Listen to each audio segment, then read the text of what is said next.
Hello, good morning, good afternoon, good evening, good night, wherever you are in the world, and welcome to this new, repackaged, rebranded Barter in the Booth podcast with me, Harry Barter.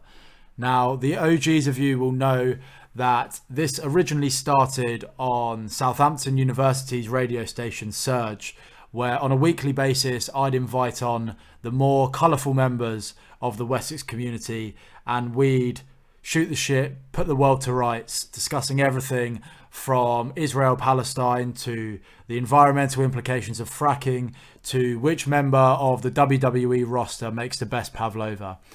And now I'm happy to say, after 18 months, I'm back on the air.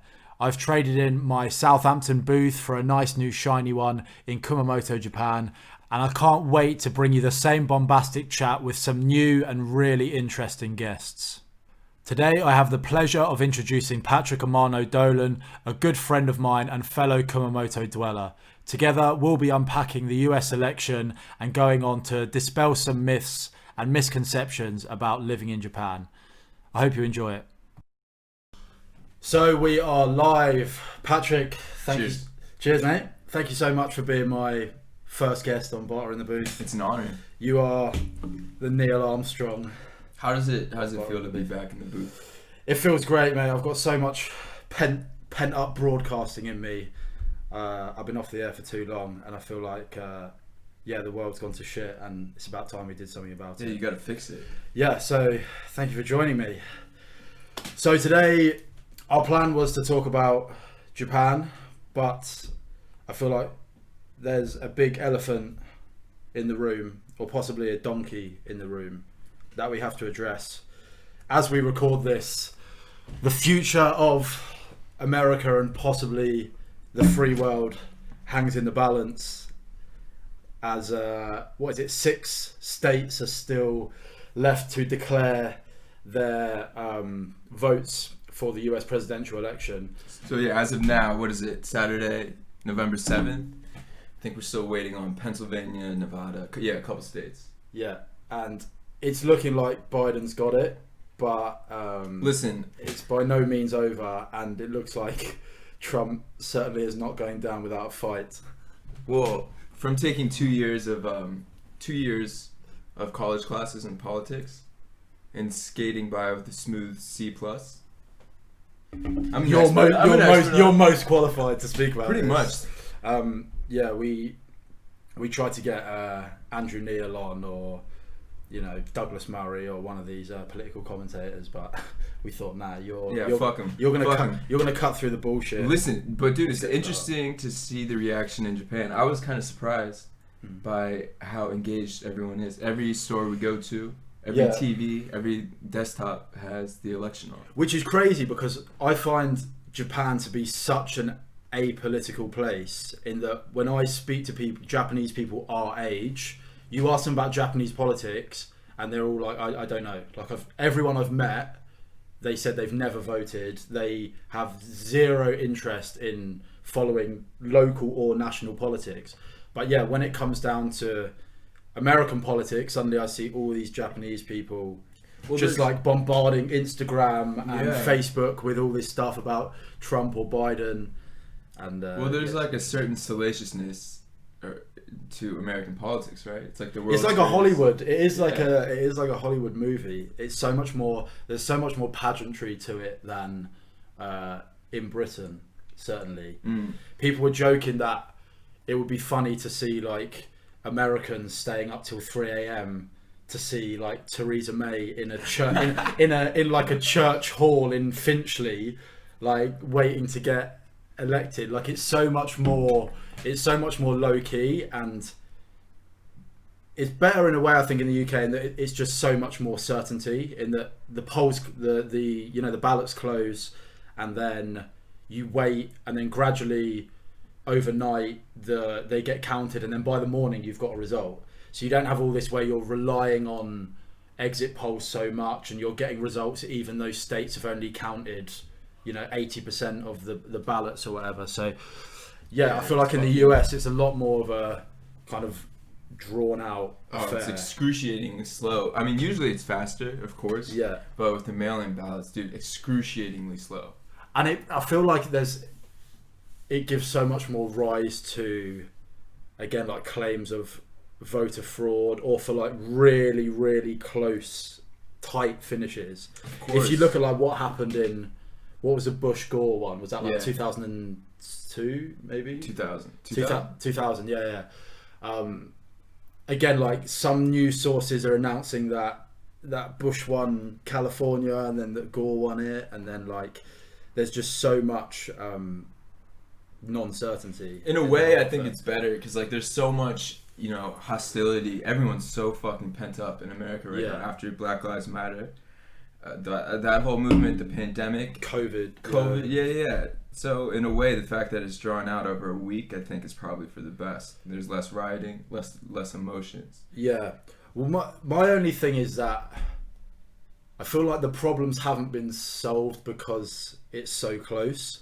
In that, I feel like if Biden had just won by a landslide, it would have been a case of like, right, Trump was this freak accident, right? Like we fucked up something. There was a glitch in the system. Something went wrong. We ended up with Trump. People didn't really want him, and now we've kicked him out and he's gone for good.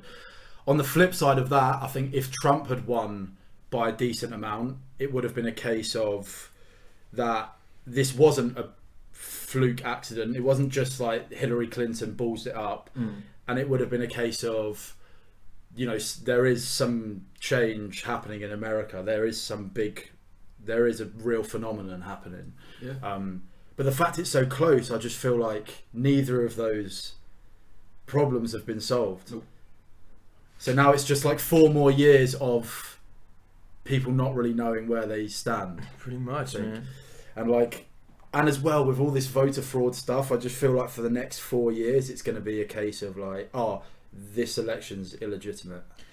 I mean, Trump, it's like he kind of shot himself in the foot. In the beginning, before the votes even started, he was already claiming fraud with mail-in balloting, right? He was saying this can't be trusted, you know, and he was petitioning to have the courts shut them down. Yeah.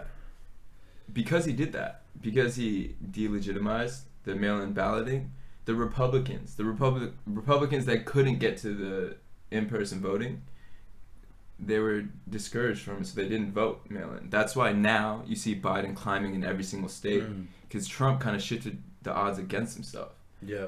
He was like trying to hedge his bets, but it blew up in his face. Well, this is the problem with just like vomiting whatever pops into your head when you think it, is that, you know, sometimes it works for you, and you know he gets a reputation for being like, yeah, he just speaks his mind, you know, he's not like this very like, you know, meticulous politician in the way he speaks, but then a lot of the time it really does come back to bite you in the arse. So I have a question. So in Japan, I've noticed that most Japanese people are pulling for Trump because Trump, he aligns with their interests. Like Trump is very, very tough on China, so he will be helpful in like the South China Sea. Yeah, right. He's a buffer. But I was curious, like UK perspective.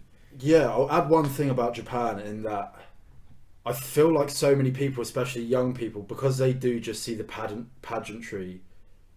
Like I feel like you're talking about a higher brow like Japanese person, whereas I feel like most of the young people just see like Trump is this like evil like cartoon Mojo Jojo like villain, and Biden isn't. So like I see so many people posting stuff, and I'm just like, you just see this as like a kind of jokey cartoon good versus bad like thing. Most young people everywhere, right?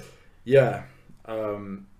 But yeah, it's interesting in the UK because I don't know, I feel like when I speak to a lot of Americans, they kind of think that the whole world hates Trump, right? They kind of think that like, oh, we're so embarrassed, we fucked up and we've ended up with this buffoon, and you know, we're a laughing stock and none of the world likes him. But actually he really is a bit of a hero with the right wing all over the world, you know. And you know, Britain right now obviously voted Brexit and then elected the Conservative Party by the biggest majority in like 50 years or something. Right. So the UK right now is in a pretty conservative position. You wouldn't really know that by the media. Obviously, I think the media in the UK does tend to lean, especially things like the BBC, do tend to lean a bit to the left. It's interesting how like American and British politics seem to parallel each other. Yeah, well, the Brexit and Trump phenomenon in the same year was, you definitely can't call that a coincidence. There's got to be some larger pattern, right? Yeah, definitely. And as an expert, yeah, I reckon. No, but I think he is really Trump. People on the right in the UK really do like Trump, and if you look at because I think Europe in general, a lot of Europe is going more to the right, is getting quite conservative at the moment. I think it's for a lot of reasons that the US is as well. Is that I think people are kicking back in a certain sense against things like immigration, globalization, or what they seem to be these threats. China, like you said, as well. Right. And I think Trump does seem to be this sort of champion of like anti-immigration, anti-China, anti-globalization. So I think he does have support of a lot of people on the right in the UK and in Europe. What a world. Yeah, and it's interesting because I've seen a little bit of people in the UK trying to break down what would be better for the UK, and people saying things like, again, because Trump is so tough on China, and because Trump is kind of pro-Brexit as well, he wants a trade deal with the UK, whereas Biden and the Democrats, who are a bit more, they see Brexit as kind of in that same kind of vein as Trump. So they're, I think, a bit more reluctant to offer Britain a trade deal after they voted Brexit. But yeah, it's certainly interesting to see how the world is kind of responding to it. There's gonna be so much change. Like, for example, did you see the news about the Paris Climate Accord? No. I think about a week ago. This might be completely wrong. Fuck. But I think about a week ago, the U.S. officially left the Paris Climate Accord. Officially. And the ironic thing is, this is lining up with the election, and if Biden gets elected, like he tweeted it, he was like, we're going to rejoin it in a couple of months. There's so much volatility with American politics because the executive branch, the president, has so much power. Basically, foreign policy is the president. Yeah. So what America is across the world to every country, all the trade agreements, everything, it's going to change like that. And it really is. I don't really like the whole thing about like the leader of the free world, but it really does make a difference. And when people say like, oh, you know, you're not even American, why do you care, stay out of it? And there is even a little voice in my head that says like why are you getting hung up on this? Like, realistically, it's going to make very little difference to your life.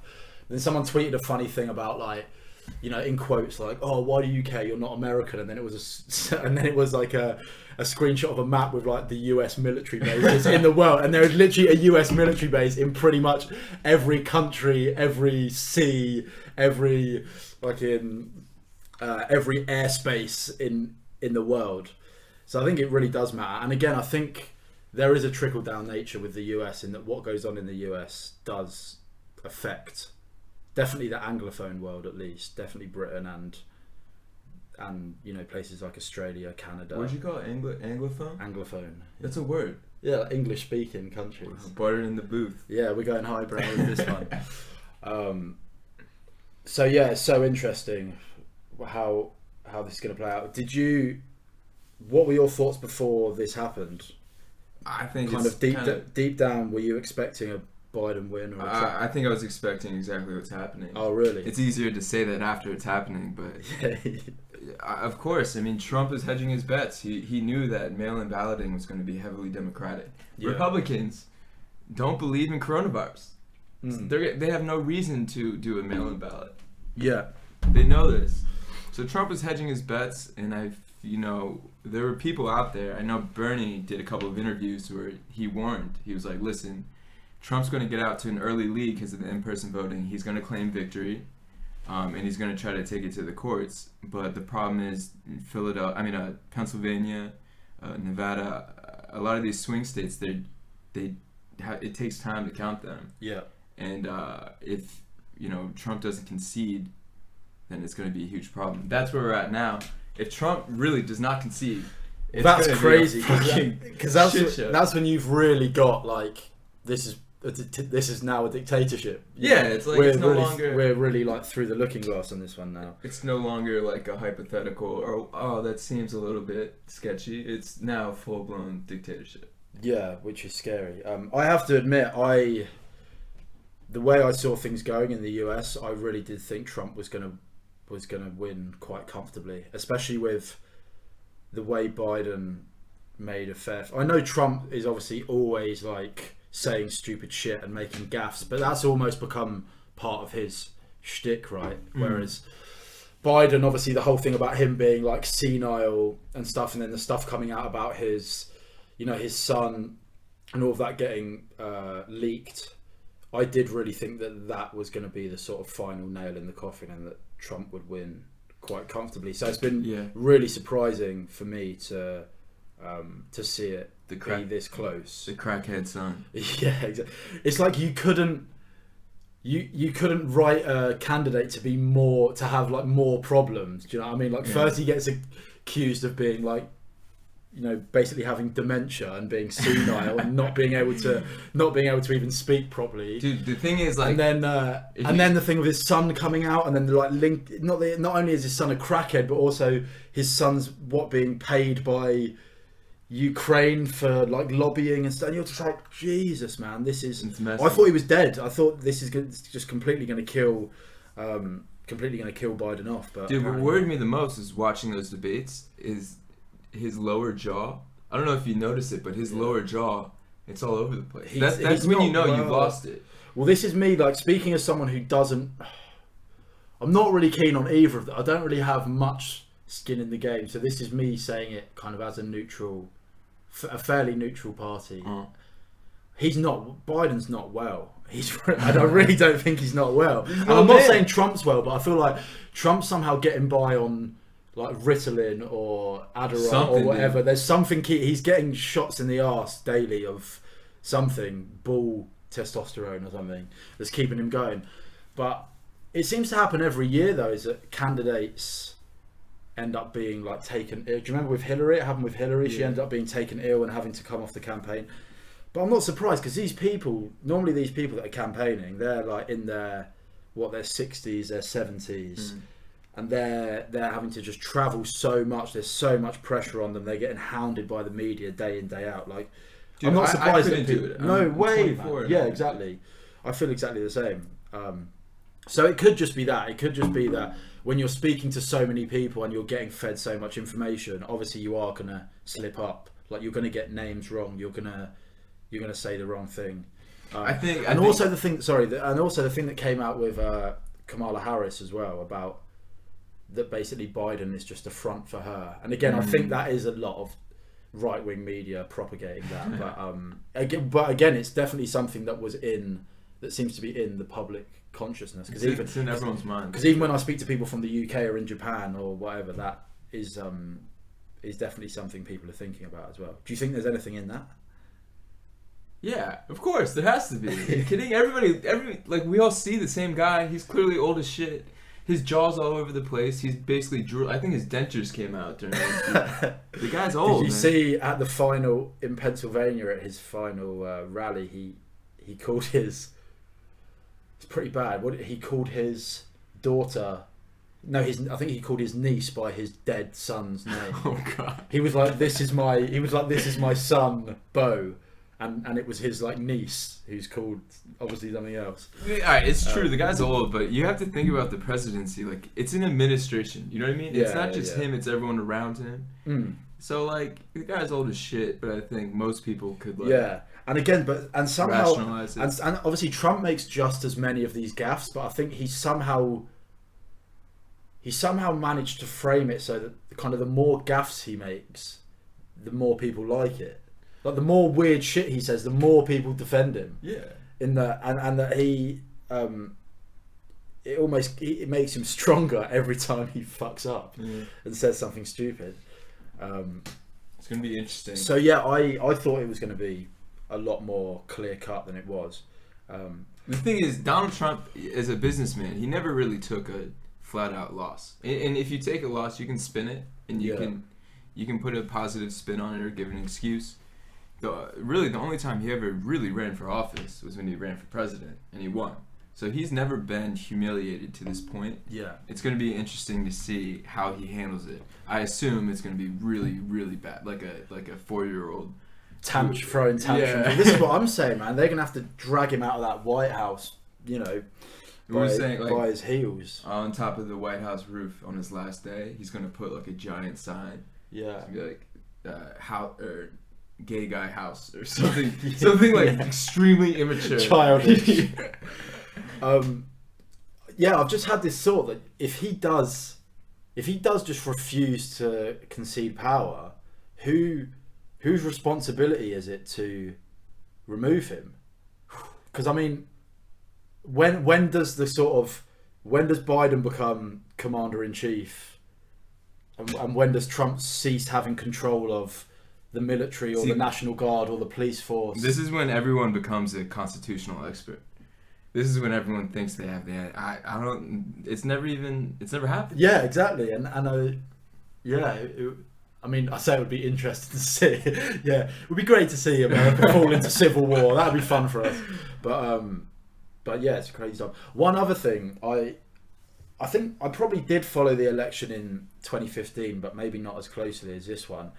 And this is something that we don't see in the UK, and I haven't seen it or heard about it in any other election, is the way that they break down voters by demographic. Because obviously you have ideas in the UK about, the Labour Party tends to be more popular in the big cities, tends to be more popular in areas or like multicultural areas or in like university areas, but I never seen it broken down in the way that they do it in the US, where they can literally track like, this is men, this is women, this is Black Americans, this is Mexican Americans. 3-inch cock, 5-inch. Yeah.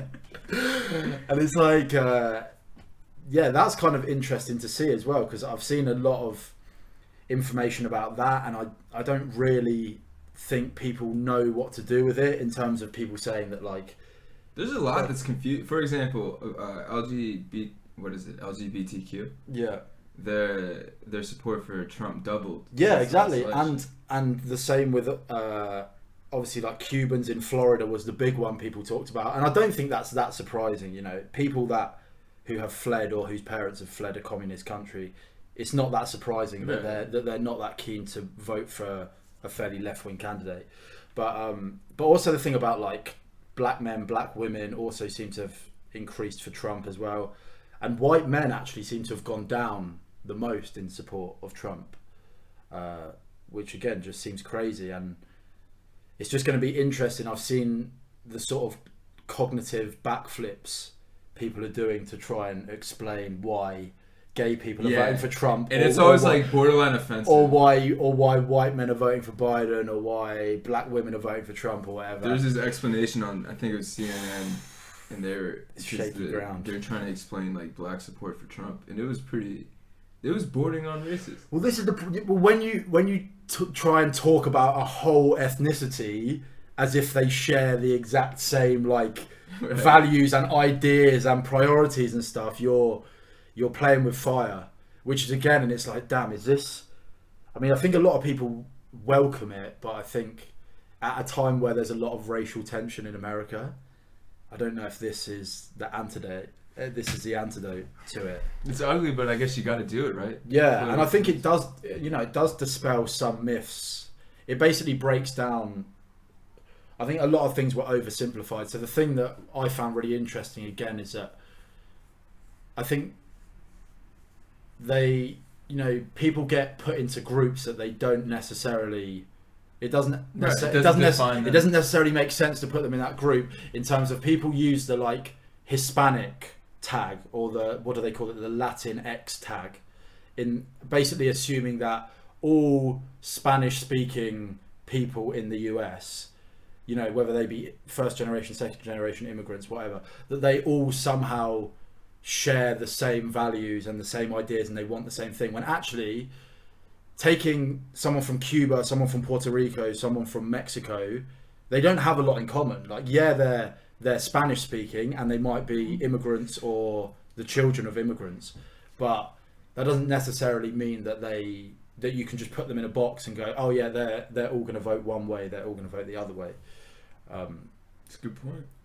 I mean, people nobody likes to be put in a box. Like, no. Like, I wouldn't, like, you wouldn't like to be described as just a early 20s white Caucasian man. And I wouldn't like to be described as an early 20s ultra handsome, long dong. But for politics, you have to do it. I know, and there is, again, when you're campaigning, you do have to appeal to that stuff, and it is ugly and it is a little bit dangerous. But if you want to win votes, you do have to appeal to certain identity groups. I think, sure. Whether that be class, whether that be, income, whether that be education level, geographical area, whatever it is. I think you do have to do it. But yeah, it's interesting to see when it's laid out in front of you. It makes you realise when you actually see the voting patterns that it's not as clean cut as you'd make out in terms of. And that was the other thing when Biden did you see Biden when he was on the Breakfast Club and he did the whole if you don't vote for me you ain't black, and I was just like, oh man, did you not learn from Hillary? Just leave that shit alone, man. Just leave it alone, because it's just it's a dangerous road to go down. It is funny that, with all of these like racial tensions in America, everything that's been happening recently, like the two candidates were two geriatric seniors, they're so white they're translucent. Yeah, they're old wrinkly white, like middle class people. Right. Yeah. We'll see how it plays out. Should be interesting. I want to see it burn. Yeah. You're from DC as well, man. I see DC's been like boarded up. Yeah, dude. It should get bad. I assume it'll get bad, but DC's pretty comfortably Democrat, right? Very comfortably. I think a large majority. I don't remember exactly what. Yeah. What do you think would be I was trying to think kind of short-term, long-term consequences of Biden winning. Short-term, long-term. Like how do you think he'll kind of behave to start with? Because a lot of people are saying that basically, which way is it going to go? Are people going to continue with this kind of idea of, unite the country, let's not have, like a partisan nation, let's try and unite everyone? Or are they basically going to double down on sort of the right wing and Trump voters in the UK? And as an expert, as a person who spent 2 years coasting through a politics course. I was an intern on Capitol Hill for about 3 months. Okay, yeah. I took a bunch of phone calls. Made good coffee. Made really good coffee. I think I told you this story, but on one of my first days there, I made a cup of coffee with this Keurig machine, and I'm nervous. I'm like a 19-year-old kid on Capitol Hill, and I get my coffee. It just finishes, and I turn around, and it's the congressman, the guy I work for, and he's like 6'6". He's like 250. He was a college football player, and he just slowly unzips his fly, turns off the security cameras. No, that was day 2. So he grabs the coffee out of my hand and he goes, "Thanks for this," and walks out. And it was it for you? I've never been big dick. So he knew I made that coffee for myself, but he just grabbed it out of my hands and said thank you and walked out. But that's some short-term, long-term. House of Cards shit. Yeah. Short-term, long-term. Well, it depends on what happens with the Senate and the Congress. If they get a majority in each, in the House, in the Senate, and they have the presidency, there's going to be a lot of changes really fast. Because, but we'll see. The thing Trump did that's going to have the most lasting impact is the Supreme Court. He put 2 conservative judges in the Supreme Court in the past 4 years, and that, they're not going to die anytime soon. And that's something that you can't reverse. No. And that's kind of, a lot of people think that was the deal with the devil that the Republican Party made. They were like, listen, this guy, he's batshit crazy, but if we have him for 4 years, we can take over the Supreme Court, and then, we'll have that leverage for years to come. Yeah, so another thing, obviously, now that it's looking like Biden is going to win, people are talking about the future of the Republican Party and whether Trump would run again in 2024, and if the Republican Party would back him again to run in 2024. God, do you think he'll still be going? How old is he? Like 70? Is he? He's pushing 80, definitely. At some point, you gotta. But my thing is that like Trump getting elected was all part of this big fervor at the time, right? Just this big phenomena that's happening at the moment, and I kind of think, if this settles down, if the next 4 years settles down and Trump suddenly comes back on the radar being batshit crazy, I can't see him doing well.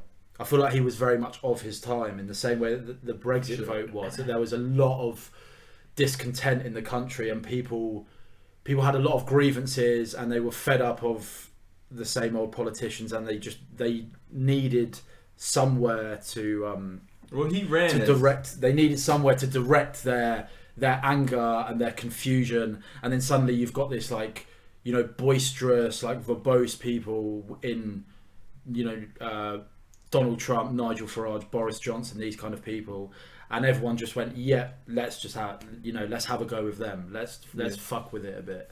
Well, it's hard to. I mean, he won mainly because he was an anti-establishment guy. Yeah, it's hard to be that when you are the establishment. You were president.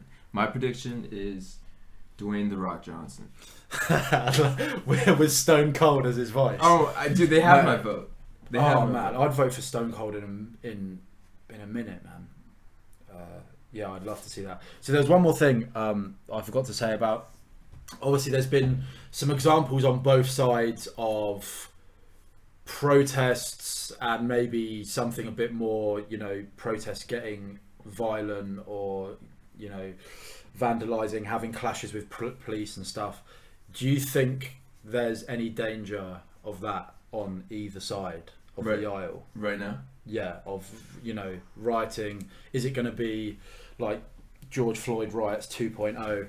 I guess it depends on how they both handle it. You know what I mean? If Trump concedes peacefully, then I think it's done. Because I feel like there's I've seen at least a lot of Republican supporters very much on their high horse about, well, if Biden wins, you'd never see any of this from the right, you know, because they're like responding to Antifa protests in Washington and stuff, and they're saying you'd never see this on the other side. If Biden wins, the right are going to accept it, and they're going to be graceful and stuff, and it would be so interesting to see if that's actually the case. Well, all right, think about it. Like, it makes sense if you supported this guy, right, and you thought he was losing because of some, you know, widespread conspiracy, illegally, then of course you'd be fucking pissed. That's almost like, that's enough reason to riot in the streets. If you think that you're like, if you genuinely think that democracy is being molested. And the problem is that's what Trump is saying. So if he continues this,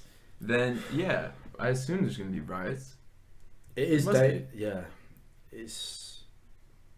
it's not going to be nice to see, because I feel like, because there are groups on both sides. I hope they just burn like Alabama. Somewhere.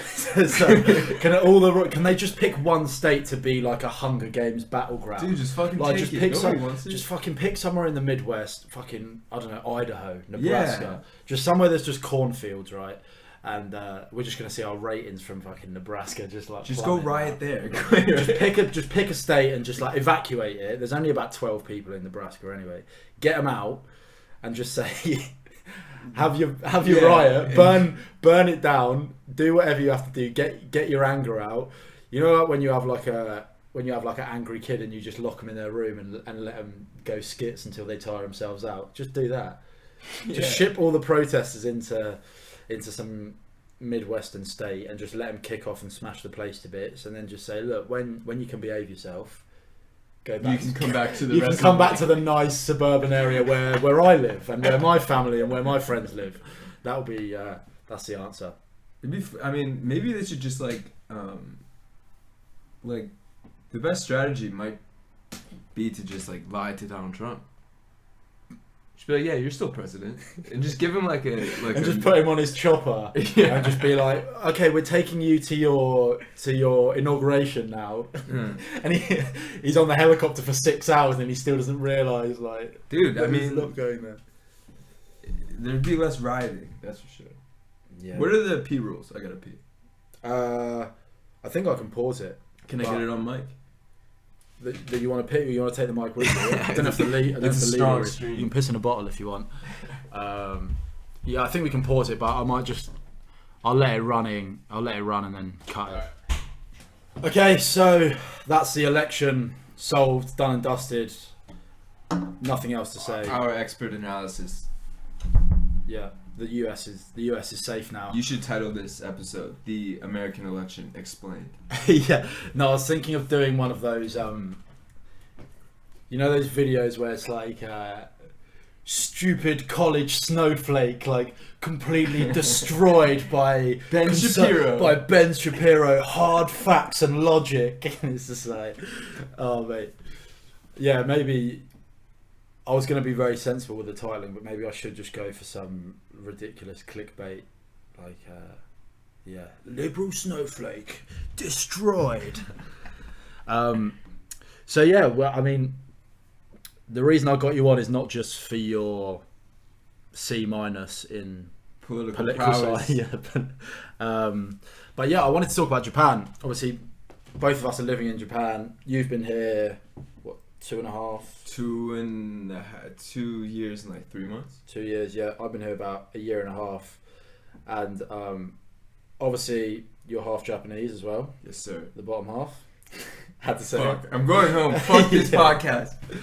And yeah, this kind of started. The reason I wanted to get back on the air was partially because I had this idea of talking about sort of the Japan, the myths versus the reality, and the sort of stereotypes and the presumptions that people have. Because during Corona, obviously Japan basically carried on as usual and had relatively few cases, so everyone was sort of piling on and trying to explain why this was. And I saw, like, on my Twitter and on just social media in general, just people that have obviously never been here, either like really weeby people or just kind of right-wing anti-COVID nut jobs, all just coming up with this ridiculous shit in Japanese about Japan, that when you live here, you look at it and you just think that is such bullshit about her. Oh, but the thing is with Japan, the reason they don't have COVID is because they all take their shoes off when they go in their house, and like, oh, Japan is just, you know, like the pen thing and stuff. I know that came from Japan, but I just saw so much shit, and I feel like Japan in general is kind of wrapped in so much like mystique and romanticism. People have these crazy ideas about it, and then when you live here and work here, that you kind of get the like harsh reality of what Japan is really like. And I absolutely love living here, it's amazing, but my life is a million miles away from, I think, what people would expect it to be living here. And like, coming from the UK, there's a tiny Japanese community. There's barely any Japanese people in the UK, so I don't think I'd ever actually met a Japanese person until I came here. So for me, it's a little different because I'm half Japanese. Grew up in the DC area. There's a good amount of Japanese people. I was in like special Japanese language programs as a kid, so I had an idea before I came. But I'm curious for you, what were your preconceived? Well, this was the thing, is that, I mean, the first time I came here, I was at university in Hong Kong, and I came here for just a holiday. But I'll come back to that. But yeah, living and growing up in the UK, there's a very small kind of East Asian population as it is, but most people are Chinese. Most people that are East Asian in Britain are Chinese. So yeah, I'd never met a Japanese person, and so I think my ideas of Japan were, I mean, because I was a history student and I'd studied a fair amount of history, and I was kind of interested in sort of world politics and stuff in general, I guess I'd sort of touched on Japan in a historical sense. But other than that, my idea of Japanese culture was like the Simpsons episode where they go to Japan. So it was like which was 100% accurate. Yeah, they got it bang on. But it was literally, yeah, my idea of Japan was, again, I guess it was quite romanticized, but it was like electronics and kind of futuristic and, you know, sushi. And I mean, actually, because I play rugby, and Japan in the last 10 years have really exploded onto the rugby scene, I guess that was also something that I associated with Japan. And obviously when I was moving here, it was just before they were hosting the Rugby World Cup, so that was definitely hot in my mind. So I don't think I had this kind of like weeb idea of Japan, because I'd never even seen anime, like I'd never read manga. And when I came here on holiday, it was very much a holiday. So it's very much just like going out drinking, doing sightseeing. So I guess even then my view of Japan was very much the sort of like tourists view of it. Level. But what about you? Obviously I feel like because there's a lot bigger of a Japanese population in the US, in terms of, I don't know, stereotypes that you came across or people's idea, and I feel like things like anime is more popular in the US and stuff as well. So I feel like there's more, and like Japanese food as well seems to be really popular in the US. So there seems to be more of a link between the two cultures than I experienced. Definitely. I don't know. I mean, I guess my image was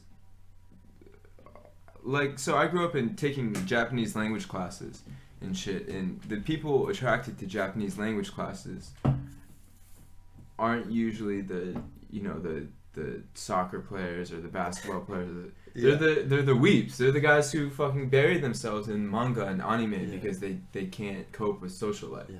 Which is hilarious for me, because coming to Japan, because my association with Japan was like rugby, and then when I went there on holiday it was like drinking and like going to bars and clubs and stuff. So which is hilarious, because I came to Japan, like when I eventually moved here, I came here with this like, I don't know, I guess you'd call it a bit of a like jock's view of Japan, of like, oh, I'm gonna play rugby, I'm gonna go out drinking, like there's gonna be hot girls everywhere, like it's gonna be great. And then everyone else I met here for the most part was the sort of people that you described. Right. So I'd say for me it was shaped by that, and also by my family.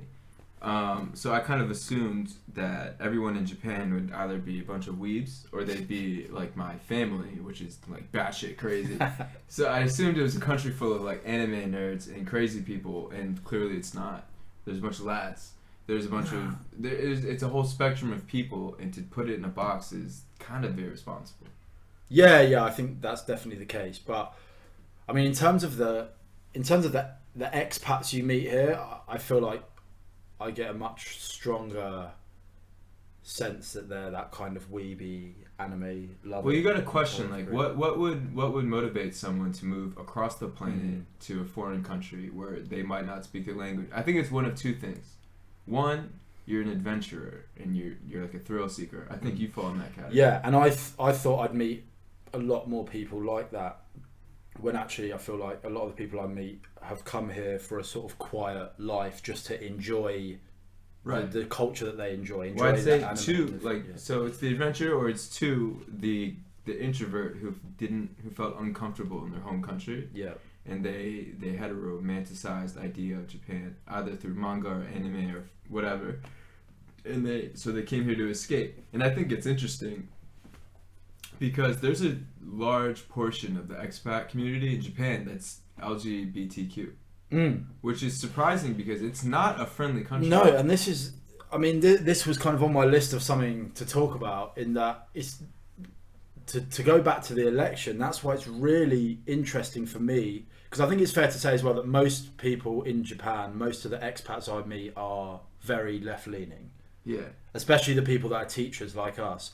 And it's so interesting to see them constantly talking about Trump and how Trump's so dangerous because he's anti-women, or he's anti-gay, or he's anti-black, and all these things. And I'm like, you moved to Japan, which, like you say, like, I love living here, don't get me wrong, but it's definitely not the most comfortable place to be different in terms of your sexuality or your gender or even your race. So that is a real like interesting sort of dichotomy that I see as well. It's it kind of, I guess every part of the culture can kind of fall into the what is it in the military? What do they say? Don't ask. It used to be their policy towards gay people. Oh yeah. Don't ask, don't tell. Yeah, don't ask, don't tell. So people who fall in those minorities, the LGBTQ, they have to go into a life of, anonymity. Like they hide it their whole lives. There's people, I know them, you've probably met them. Yeah. You might be one, who like have a family, they have kids, they have a full life, but their entire lives they go suppressing this. Yeah. And again, I think it is very much the culture in Japan towards things like differences of sexuality or gender and things like that. It does seem to be a bit of the attitude, and even to race as well, it does seem to be a bit of the attitude that maybe Britain and America had 30, 40, 50 years ago. Well, there's not like outright, like people aren't being abused in the street, right? But I think there is a level of uncomfortableness in Japan around people who don't fit that mold of like... Well, people who are different in general, right? Whether that be race, whether that be their sexuality. It's like a huge difference between the West and Japan is like individuality. Yeah. Like it's championed. If you're unique, like being unique is seen as like a virtue or like a good quality in the West. In Japan, being unique is terrible. It's like the virtue is to fit in and to help your group. So if you stand out in any way, as whether you're gay or you're tall or short or you have different hair, it's never seen as a good thing. No. And I think that goes right back to like the origins of the society as well, and like the philosophical basis is that the West is all about the rights and responsibilities of the individual. Like right? back to like John Locke and shit. Yeah. It's rooted in. It's all about judging people as the individual and protecting their rights as an individual and their liberty as an individual. And if you think about it, like Christianity, which you could argue is like the moral basis for 100%, Western culture. 100%. It's an inherently selfish religion. Like you do good so that you are rewarded by going to heaven. Japan, Shintoism, Buddhism, Confucianism, they have an entirely different philosophy. It's all about like non-self. Yeah. You know what I mean? So of course, if those are your two bases, is that plural? Bases. If those are your two bases, those are your bases, then you're gonna have different cultures. But also, I think it's interesting for me because Britain and Japan are not too different in terms of they're both islands, right? Kind of situated just. Oh yeah. Point what? I'm basically Japanese. That's why I moved here.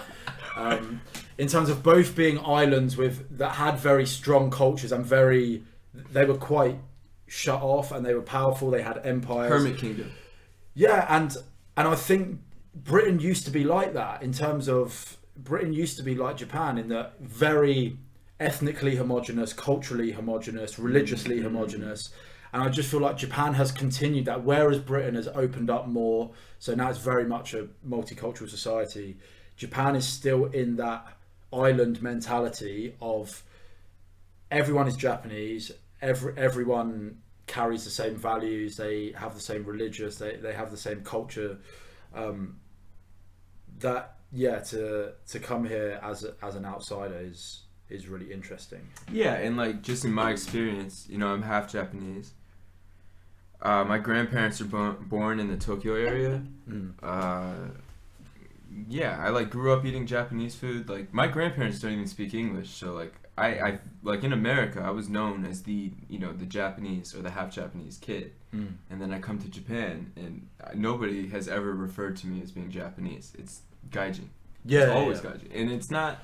I don't really take it personally. It's kind of just that mentality. And again, I don't really blame people. Like I see a lot of people, other teachers that really sort of rail against their kids and they go, I can't believe it, some boy in my class just expressed this, you know, slightly xenophobic view of the world. You know, oh my god, one of my kids said that he doesn't want to travel because Japan is the best. And you're like, one, you're talking about like a 10-year-old, and two, stupid fucking kid. If you've been brought up on an island that's so, like I say, so homogenous in everything about it, in its character, then yeah, you probably are going to be a little bit confused or threatened by things from the outside.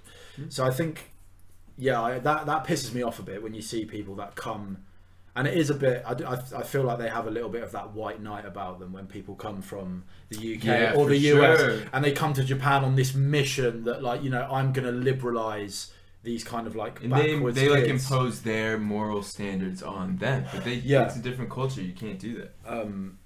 Like, you can't, I know we've joked about it before, but like, you can't cancel a whole fucking country. You know what I mean? No. You can't do it. It's not, they're not wrong. So they're one different. thing, so this is something I've thought about a lot, and it's interesting because, you know, in the US and the UK at the moment, there is definitely a narrative being pushed, that, you know, the UK is deeply racist. It's deeply misogynistic. You are. It's yeah. It's just talking about me. I'm the champion.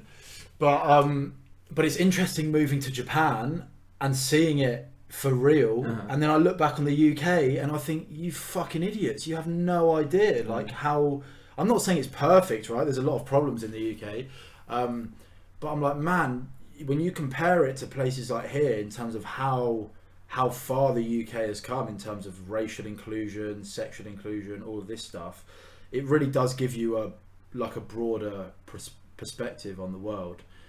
And I think I put my finger on what it is, right? And it's that, so in the UK, You put your finger in what? in the UK there is still a lot of on the street base level racism, homophobia, Islamophobia, you know, like misogyny, in terms of if people would get comments made about them, you know, in the street, or if you have a conversation with a load of guys in a pub, it's very, very common that one of them will throw around racial slurs or homophobic slurs, and it's common. But I think the UK has done a very good job of ridding that from its institutions, in terms of, I don't think the government or the educational institutions or the media or sports or the arts, or I don't think it's not institutionalized. I don't think the big or even the people disagree with me, but I really do think that the UK's done a very good job of ridding that shit from its institutions. And I'd say Japan is the complete opposite. No one would dare come up to us in the street and talk shit about us. Like, no one would dare insult us in the street. I don't think... Maybe not you. You're like 6'4". They do. They might do it to me. Turns out everyone else is getting bullied like horrendously, and I'm just fucking living a fucking jammy life. But I don't think there's a lot of that on the street. I think Japan is very hospitable and friendly on the surface, right?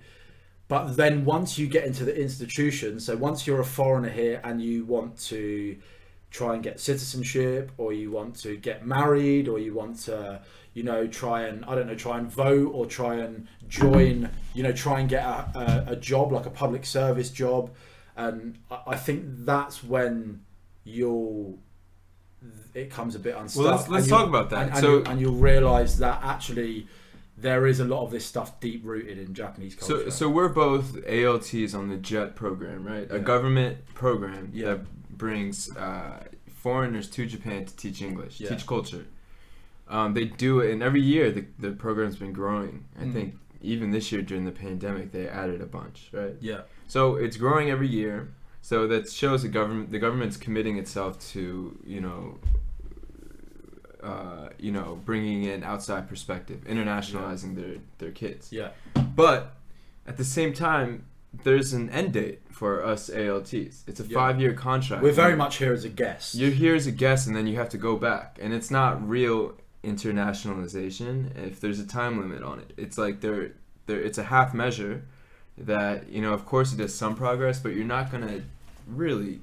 It's institutionalized. And if we wanted to, I think it's kind of a token, right? And but like, don't get me wrong, I absolutely love my job and I love living here and I don't have any gripes with it. But I think if I was to stay and try and work as a non-citizen or as a foreigner, if I tried to get married and have children here and go through all of that rigmarole, that's when you start to realise that they don't really care for you. No, foreigners are constantly having to jump through loops. You're forever. You never lose the hygiene title. Yeah, exactly, and you'll never be. Yeah, you'll never be sort of comfortable in the institutions. You'll always have to bypass stuff, and you'll always be an outsider, basically. And I think even like children who are half that grow up in Japan are never truly accepted. Well, so we have a friend, Greg, who he's from New Zealand. So he had 3 kids born in Japan. Yeah. His wife's Kiwi, so they're both from New Zealand, so they're not Japanese at all, kind of ethnically or racially. Right, and Greg was telling us, I think we were with him, when his youngest daughter first connected the dots and realized what the word gaijin meant. Yeah. And it was absolutely heartbreaking to see a little kid figure out that even though she was born here, and she's what, 4 or 5 years old. Yeah. That even though she was born here, she is technically an outsider. Yeah. Because of which is insane, because she's not an outsider when you think about it, because she's lived here from day one. No. All she knows, although obviously she speaks English at home and her parents aren't Japanese, in terms of going to school and her day-to-day life, she lives in Japan. Japan is all she knows, right? And it's the same with, like, you'd never get that in the UK. In the UK, yeah, you have different races and stuff, but I don't think people, like kids that young, would be seen as outsiders because they were black or because they were Asian or because they were from a different country. So I've seen people, especially during the protests, I saw a lot of people point to Japan as like a shining example of racism, and it's just a different brand of it. There's absolutely prejudice and racism in Japan. It's just not along the same it's not street level, it's not aggressive, it's a lot more hush hush, swept under the rug. This is what I'm saying, like, I think people actually when you meet Japanese people, or at least when I meet Japanese people, they're very welcoming and they're happy to have you here, but it's a novelty thing. Yeah, do you know what I mean? They're happy to see you because you're exotic and you're different. But if I suddenly said, oh yeah, I want to become a citizen, or I want to like get married here, or suddenly it gets a little bit, the novelty wears off and it gets a little bit more sort of like, nah, we're not really too happy with that. We don't want to make it easy for you to do that. And again, I think part of it is just because, when you do live on an island and you've had such like little immigration. So again, I'm going to butcher this, but up until the Meiji era, it was a hermit kingdom. There was a national law that there was no trading with foreign countries. Oh, it was completely shut off until the US turned up in, I think it was 1850. The US turned up, right, and they suddenly realised, shit, America turns up with guns and, ridiculous technology. Hell yeah. Yeah, America. But I think basically that's when they were basically forced to open up and globalise, because they realised like we're lagging behind. And like it just shows you that there's a lasting impact. Like it's not okay, open your borders and then suddenly you assimilate and you globalize. It takes years and years. And when your culture is so unique, because although like UK culture is unique because it's an island and stuff, but because of Europe and because of Christianity, it always did have that link with other countries. Whereas Japan, everything about it is just, you can't really relate it to other countries in the same way. Like there was always this idea in Europe of like Christendom, right? Which was like the UK was part of that, England was part of that, because you were Christian and you shared that with Europe, and that carried through the Crusades and stuff. And it wasn't really till after World War One where Europe basically completely genocided itself, and the church backed it, that everyone suddenly turned their back on it and said, you know, we don't have this great uniting factor anymore. But I don't know if Japan really had that. I know obviously they did have contact with China and Korea and stuff, but modern Japan really is just completely isolated in its culture. It's part of what makes it amazing. Yeah, because you will not find it anywhere like it in the world. Yeah. You go to anywhere else in the world and there'll always be remnants of connections with other countries. You know, a lot of that is because of empires and stuff, but you know, you go to South America, you go to Africa, you go to Asia, all these countries, and you'll see influence from Britain, from France, from America. Japan is just not like that. So I've always said this, but like the best parts of Japan are also the worst parts.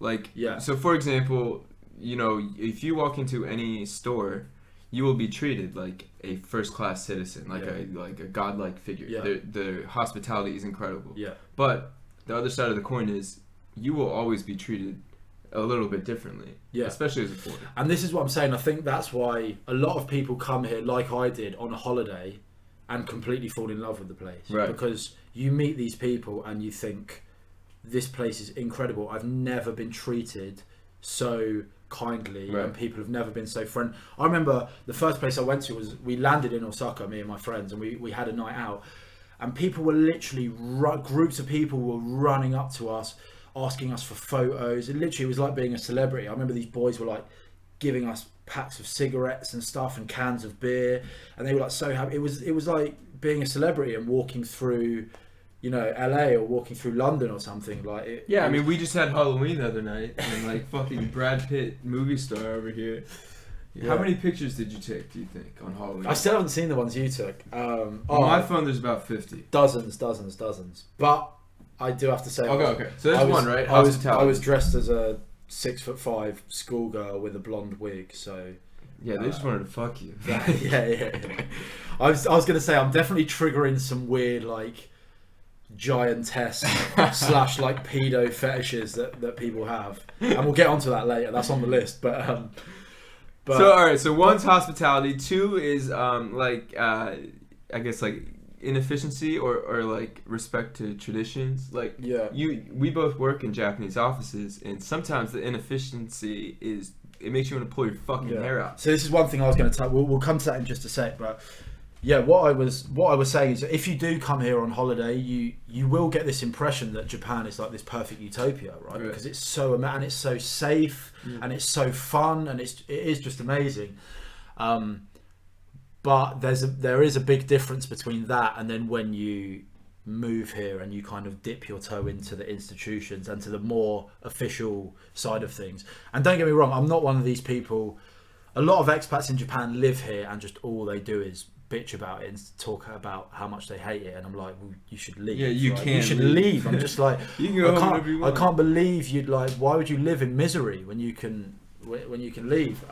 So I absolutely love living here and I love my job, but there is definitely a difference between coming here for like a jolly and then working here and sort of scratching below the surface a little bit. But yeah, so I've got a kind of, I made a kind of rough list of things that popped into my head as what sort of stereotypes or preconceptions that people have about Japan. And the first one, you kind of touched on it again with efficiency, is that there's this idea, and I think I had this, that Japan is this like technological, futuristic haven where we all have robot maids and, you know, like Futurama, we like send messages to each other in tubes and travel around in tubes and shit like that. And actually it's kind of like one of the running jokes of people that live in Japan, that actually Japan is so like technologically backwards, it's comical. The fax machine is alive and well. Yeah, the fax machine is alive and well, and to the fact that people talk about it to me and they're like, oh, you know, you live in Japan, you must have like robot waitresses and stuff, and you must like go to work on a conveyor belt and shit. And it's like, mate, I don't have online banking. No. Like the schools don't even have Wi-Fi. It's ridiculous. I don't have a school. I work in a big school, right? There's like 1,500 students. We don't have an internal email system. Like, no, I don't have an email address for my school, and none of the other teachers do. If I want to contact them, if I want to tell like 5 of them something, I have to go and hunt them down one by one, and tell them. Send a pigeon.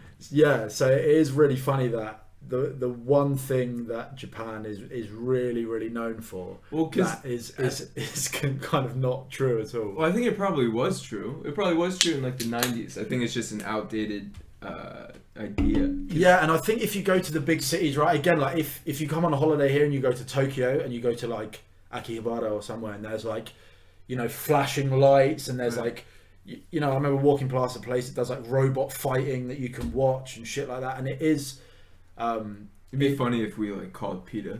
Yeah.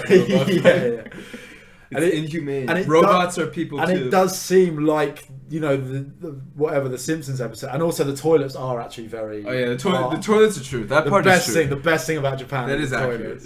having your anus cleaned while the toilet sings you a song is there's nothing like it really. I can never go back to. I don't know how I'll ever go back to just bog standard toilets. Sometimes I go when I don't even have to shit. You just go for fun. But then the flip side of that is that half the toilets are like that and half of them are just holes in the ground. Right. So that very much sums up Japan. It's like very much a you know, two ends of the spectrum. It's not the high-tech utopia that people think it is for sure.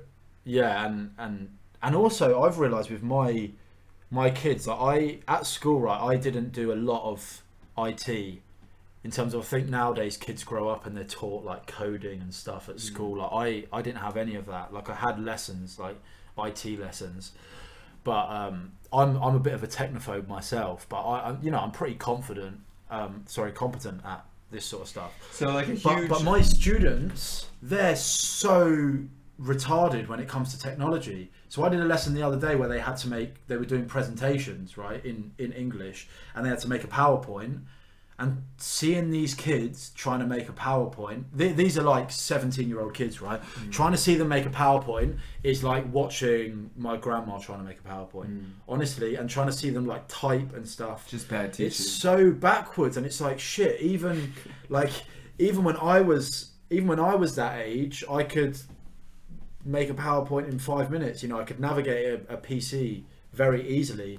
And these kids, even though they're kind of, you know, they're all whizzes on their iPhones and stuff, but when it comes to actual practical, useful, working. Practical like PC skills, man, they don't have a fucking clue. Well, that's why it was interesting during the pandemic.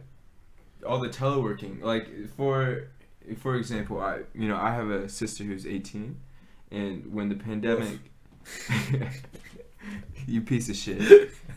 When the pandemic started, it was easy for them. All the public schools in America, they quickly flipped to online teaching. Yeah, because they all have iPads and shit. Yeah, anyway, dude, right? And like every company in America is capable of doing teleworking. So in the pandemic, they didn't miss a step. In Japan, the entire economy came to a halt because nobody knows how to fucking work on the remotely. Yeah. Do you think that's part of the reason why they stayed open? Yeah, absolutely. Because they would have crumbled. The economy definitely would have tanked more. There's a government initiative. This was a while ago. I read about it, but the government was really pushing to train employees in the private sector to do teleworking, because if they don't adapt, they're gonna die. Yeah. And I think they slowly did. I mean, I know you've probably seen it a little bit at your school. At mine, we're finally doing some like Zoom meetings and shit. Yeah, we do. All the students use iPads and stuff now. Okay. But I mean, for the people listening that aren't really aware of the Japanese school system, I mean, the way I'd describe it is that it's what I'd imagine. Or what I know classrooms in sort of grammar schools in the 1950s in the UK to look like.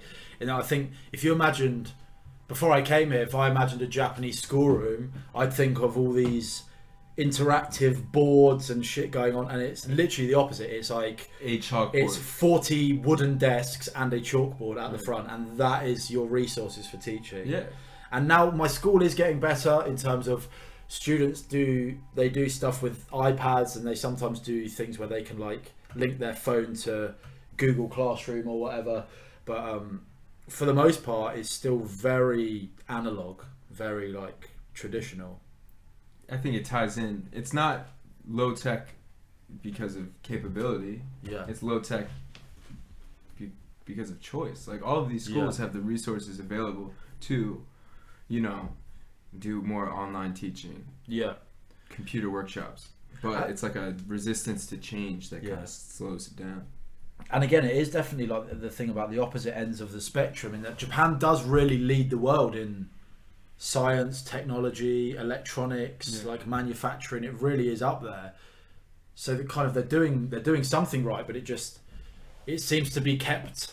You know, technology is for the people that are interested in technology. Do you know what I mean? The people who want to pursue that and want to invent and program and research, you know, technology is for them to make and develop. But then for the sort of everyday man on the street or child or student, it's they're just carrying on with the same old ways. Flip phones and fax machines. Yeah, I'd love to go back to the little flip phone. But so yeah, that was an interesting one to talk about. So the one that kind of came up a lot during COVID, obviously, was the idea. And again, I think this idea about the Japanese. I was reading a book the other day, and it was talking about this was written in the 30s, and they were talking about how clean the Japanese are compared to the English, for example. And I still think we have this the idea that the reason corona was so low in Japan is just because Japanese people are so much more hygienic and so much more clean than the rest of the world. I don't know if you've heard this, but apparently there's a stereotype in Japan that white people smell like milk. Yeah. Have you heard that? So apparently we smell like off milk, but I was reading it's called Road to Wigan Pier. It's this George Orwell book, and he was talking about when he lived in Burma, and he was talking about that different people smell weird, different like nationalities smell weird to different people, and even different social classes. That apparently the big problem that middle class British people had with the working class was just that they just had this horrendous smell to them. Yeah. I don't know. There has to be something. I know both of us have struggled to find a reason why Japan has been so much better than the rest of the world. Yeah. For coronavirus. But what I was saying is that yes, it's definitely true that the culture of wearing masks in Japan obviously goes way back. Right. So if you're sick in Japan, even before there was any sign of corona, if you were sick, or you just had acne or whatever, you'd wear the face mask. So if there's anything, if you have a slight cough, you wear a mask. Yeah, anytime I taught, I'd say 30% of my class would be wearing masks at any time, and 30% of my colleagues as well. So that's definitely true, that when corona came about, mask wearing wasn't a big sort of cultural change in the same way it was in the US or in the UK. But I don't know, I kind of take the hygiene thing with a pinch of salt, because I don't think I've ever seen one of my colleagues wash their hands after pissing or shitting. Yeah, they do like the where you put your hand under the faucet for a split second. The ninja wash. Like you chop the water. Yeah, so and that I always found that hilarious. That it's like, okay, yeah, you're wearing a mask, but you've just had a shit and now you're going and eating your lunch without washing your hands. So like, yeah, I think it's an easy way to explain it, but I don't know if it's necessarily the one. Definitely oversimplification. Yeah, although one thing I have noticed in Japan is that I think people are definitely more conscious of their health and more in tune with their health, in terms of, like, I never go to the doctor, right? I know that's a very bad thing, and I think it's kind of a male thing, in terms of like, if I get sick, I'm not a pussy. Yeah, exactly. If I get sick, I just ride it out. But whenever I speak to my colleagues and stuff, they're constantly talking about going to different clinics and for health checks, and we have to get, as state employees, we have to get like mandatory yearly health checks, and I'm not saying it's a bad thing, it's a great thing, but I feel like Japanese people definitely are more in tune with their health, and they're more ready to go to the doctor and to check on their health. So I think that's also why. Well, also insurance. Almost everyone in Japan has health insurance. Yeah, but even in the UK, where I don't know, obviously we have free healthcare in the UK, or free at the point of use. But even still, I feel like people aren't really in tune with their health. I think a lot of people they don't really give a shit. They don't care that much about their diet or about their lifestyle. Yeah. I feel like, when I speak to my colleagues or just Japanese people in general, they're always talking about how, like they go to the onsen to like relax, and they go to bath houses and they go to spas, and like they're always going for health checks, and they're very in tune, and the stuff like they ask me stuff about my body that I've never even thought about before, like the thing about what's your blood type. That's like a weird cultural thing that's really important in Japan. Everyone knows their blood type, and they, a bit like astrology, they sort of attach character traits to blood type, which is absurd. But also they'd ask me stuff like, obviously the thing about they taking your temperature during Corona, and so many of them, they asked me like, what's your body temperature? Like everybody knows their normal. Everyone knows their normal body temperature. Everyone knows their height. I didn't know my height until I had to do a medical to come to Japan. I do. I'm 6'4". Yeah. I'm 6'4". I feel like short people know their height a lot more. Yeah. Because they're always I don't know. I mean, I might be 6'4". Because they're always having to fucking lie about it. So they're always, the amount of people that come up to me and they're like, "Whoa, mate, you must be like 6'9" because I'm 6 foot." And it's like, they're at my nipple, and I'm like, "Mate, you're like 5'8" at best."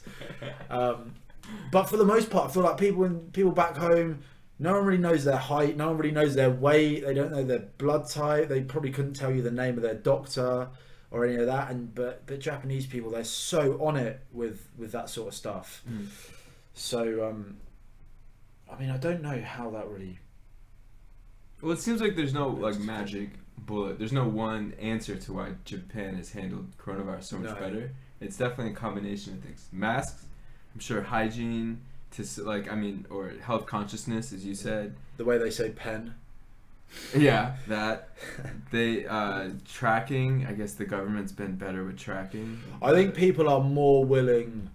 I feel like in Japan, people are probably more willing to listen to government advice. Oh, absolutely. I feel like they're a lot less skeptical of authority than like in the UK. I think one of the reasons they had to go into lockdown and shut the pubs and stuff is because the only way people wouldn't listen. The only way you will stop British people going out and drinking is if you physically bar them. If you physically restrict them from accessing pubs, that's the only way to do it. Yeah.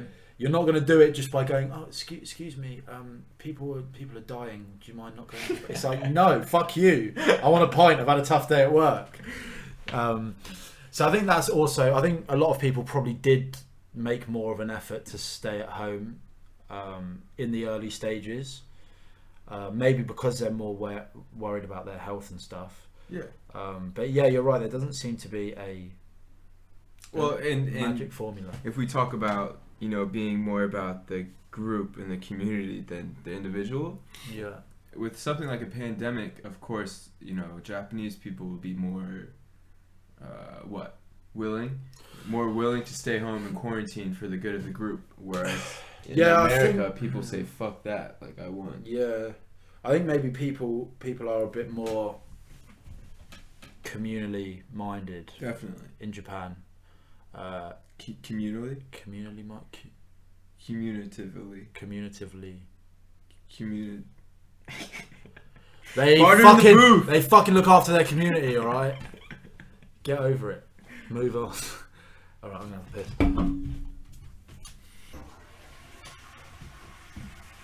I got a piss too.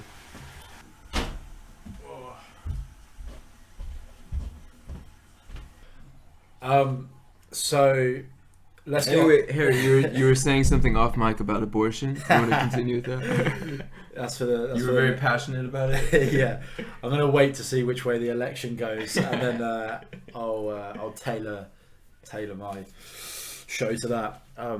So yeah, onto the really interesting stuff now. We talked about how there's kind of two kinds of expats that you meet in Japan. You have the sort of adventurous type, and then you have the kind of more reserved weeby type. I think where those two lines intersect is that they're sexually perverted.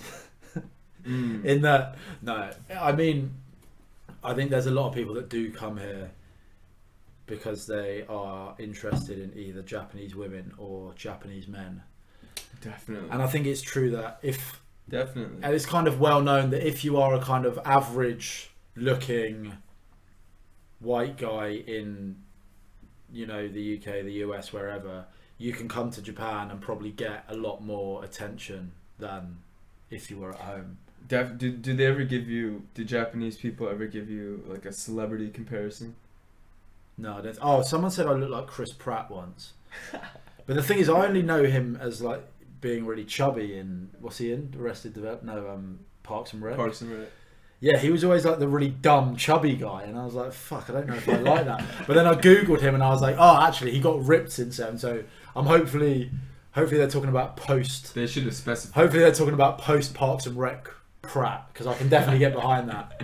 You're right, though. I mean, what do you get? Any fucking guy, I get Justin Bieber because I look like a 12-year-old boy. Yeah.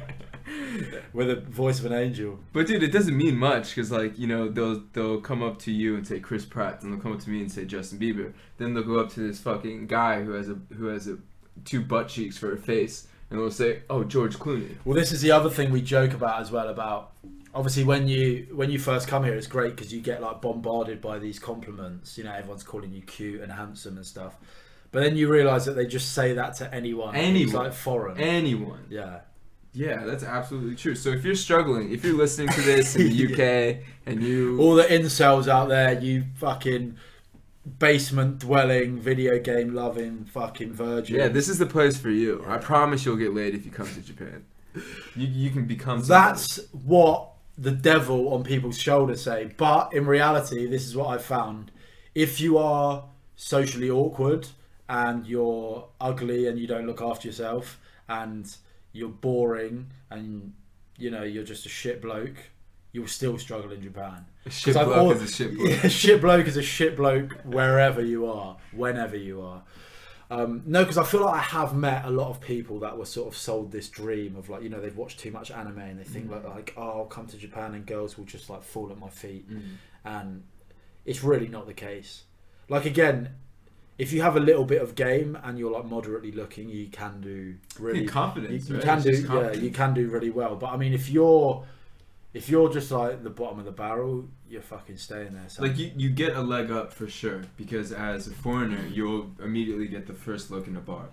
Yeah, and you have that novelty factor as well. You're like a little bit exotic. Yeah, and but that's as far as it goes. If you can't do anything else. But then that can be.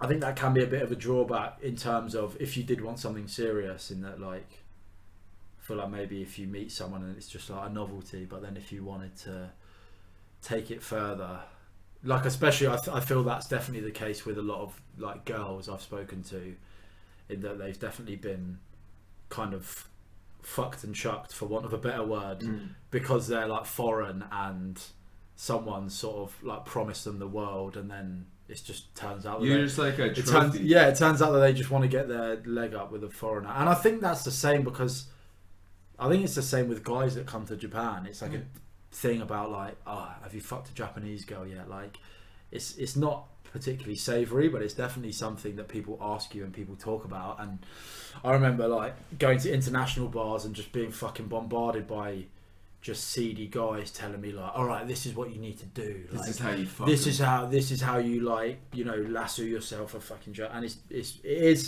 it's fucking creepy, man. I don't. It's pathetic. I don't dig that side of Japan. And as well, and I say that Japan can be unfriendly towards expats as well, but I also think that it does go both ways. And there's a lot of guys that come here and basically like see the women as just fucking like trophies that they can wrap up. Like, we both know these people. It's fucking pathetic that like you had to move across the planet just to get a girl to talk to. Yeah, you know what I mean. Like, I was chopping fucking every continent I've been on, so it makes no difference to me. Like Marco Polo. Yeah.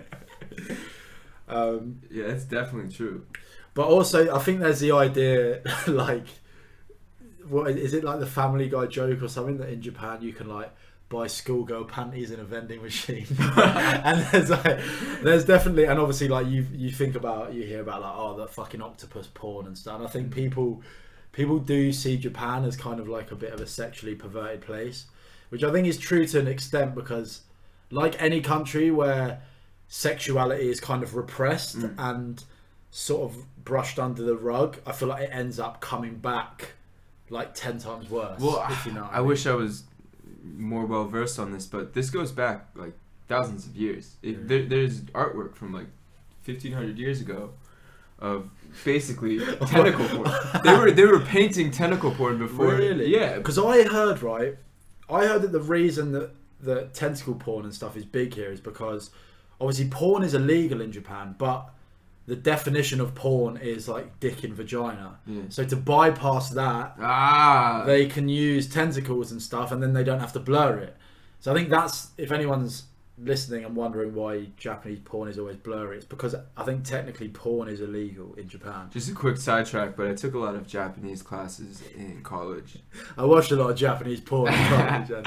But this happened multiple times, but like a professor would pose a question, be like, you know, Japanese animation. How many tentacles is too many? The professor would say, Japanese animation, do you know what that's called? And a kid would raise his hand and go, hentai. I made this fucking mistake when I was... Just so you know, real quick, so you know, everyone listening, hentai is not Japanese animation. Hentai specifically means porn. So, but the word means like pervert, right? The word means pervert. Like perverted. The word means pervert, but the category itself, that's animated porn. So anime and hentai are not the same. But I think I remember making this mistake in an art lesson when I was in high school. We had this kind of young, quite cool art teacher, and she had some drawings up or whatever of like Japanese like manga style drawings, and I was like, hentai. To be fair, we don't get a lot of anime in the UK, so that had kind of been my only exposure to it. The culture, man. It is, you know, I'm happy. We're both happy.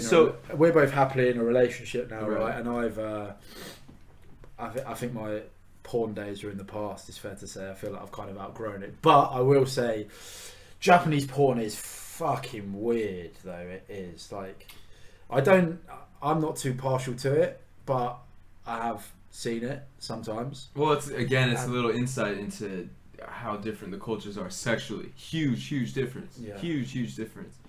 You know, we don't have to get too deep into it, but just the idea, we talked about it before, but consent is huge. So every Japanese porn starts with basically a guy molesting a girl and her kind of resisting, and then it continues, and then they fuck or whatever. But I feel like all porn in Japan does have an undertone of like dubious consent to it. Right. And I think that it's like a cat and mouse game. And I think that does reflect the society and the culture in the way that most porn does. Interestingly, apparently in countries where homosexuality is most frowned upon, like the top Pornhub searches are always like gay stuff. Yeah. You want what's forbidden. Yeah.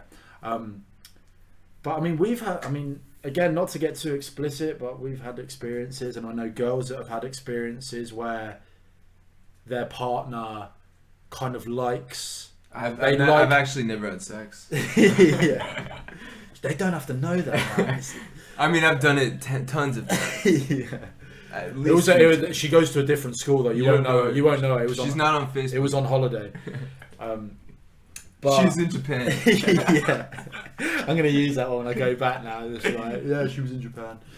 But fuck, what was I saying? But no, like I've heard countless stories of the Japanese men and Japanese women kind of wanting to play this game of kind of cat and mouse, not quite consenting but wanting to continue. And it's definitely a culture shock coming from countries like ours, where that's a bit of a hot topic at the moment, and where to be safe, you don't do any of that shit under any circumstance. What I mean? You don't play with that shit. You don't take risks in that situation. That's a real no-no. And then suddenly to come here where everyone kind of wants to play this game is I guess it's fine if you're a guy. If you right? know. Well, if you're a guy and you come from the West to Japan, then okay, a girl says no, and then you stop, and then you realize that actually there's nuance in Japan. There is nuance, but it's dangerous the other way. Like if you're a Japanese guy and you move to America and you interpret no as yes, it can be really, really dangerous. Yeah, and again, we've seen. Was it you I can't remember if it was you or someone else that was telling me about a Japanese poll about what Japanese men consider consent, and it was things like 80% thought that if they were drunk, then that's consent. If you've gone out to dinner, if you've gone on a date with them, that's consent. If they get in your car, that's consent. It's definitely an underlying. If they're within 100 feet of you, you're asking for it. It's definitely it definitely is an underlying problem. I think everyone knows about the problems they have with sexual harassment on trains and stuff in Japan, and I think it is a bit of a dark side, which again, I love everything about Japan, but that is definitely something that is not. I think that's one of the things that clearly people are trying to change. I mean, at our schools, there's constantly sexual harassment seminars. Oh really? I didn't know about that, but it's always a topic of discussion. It's in the forefront of everyone's mind, but it's just a different, like everything we're talking about, it's a different. You can't compare it to the West because everything's different. It's a different, what's the word, like spectrum, different. Different measure. The goalposts are moved. They're different. But again, I just feel so strongly that it does come to that. It's kind of counterintuitive, but I understand why societies are basically saying sex is a sort of dangerous topic and a little bit unsavory, and so we don't want, it doesn't feel like the right thing to do to expose young people to it, because we don't want to encourage them or push them into it and stuff.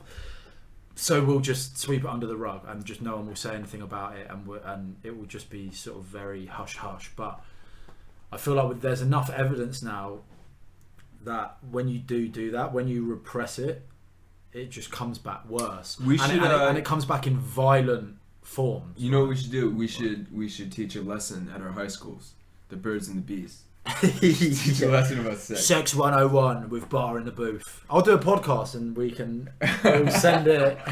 This is your homework for this week. So this is just do how to put on a condom, but only with audio. So what you want to make sure you hold it don't hold it like this. You want to hold it like this, and then we'll get the, what do they call it? ASMR of condom on a banana. Dude, you gotta teach the kids. We'll tell them it's a banana. They gotta learn. So I guess that's one thing. The kind of sexually perverted stuff is something that is a bit of a stereotype, and there is a bit of truth to it. One of the most interesting things, in America, we have very blatant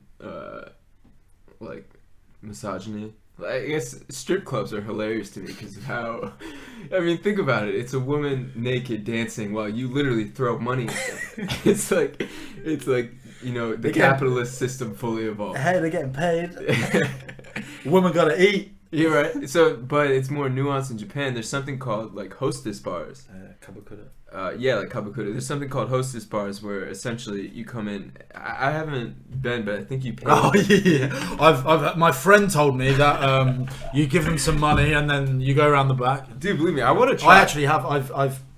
I've been with one, but it was very nondescript. I went out with some guys from rugby after a match, and it was literally just like a normal bar. We walked in, we sat down. They were like, so you pay a cover, right? Oh, the guy I was with was fucking minted, so I didn't have to pay a penny. Okay, so essentially, great night. No, but like it's just I walked in, and it was just a normal bar, right? And there's people there. People were singing karaoke, just drinking, you know.